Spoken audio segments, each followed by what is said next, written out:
Before you go out and buy stocks, you want to know what stocks are and how they relate to a company. This understanding is important when you go to value other companies, and it helps you to make decisions on what stock to buy and what stock to let slide. Let's start from the beginning. Let's say you want to start a furniture business, but you want to keep your personal finance separate from that of this business venture. So you go to your accountant and say, hey, make me a company, to which he replies, okay. Then you run over to the bank, slam the doors open and yell in excitement, Jack, show me the money. To which Sarah replies, Jack is not here, but okay. A few months in and everything is going well. People line up to buy your $100 shares made from 2 pieces of wooden board stuck together. You decide you want to start at another location but do not want to borrow money from the bank. Instead, you want to raise money by issuing shares in your company.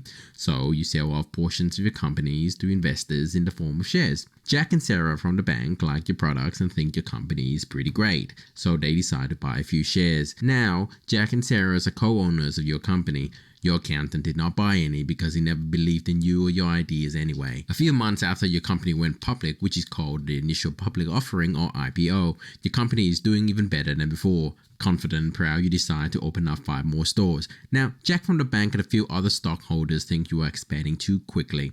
Since they are stockholders or co-owners of the company, they are reserved certain rights, including voting rights. So they decide to exercise their rights and vote against the expansion decision to just 1 extra store. Unfortunately for you, the number of stockholders voted against you combined outweigh your own holding in your company. So you are forced to go along with the plan. So you can say that a share or a stock in essence is a portion of a company, and owning stocks is to become a co-owner.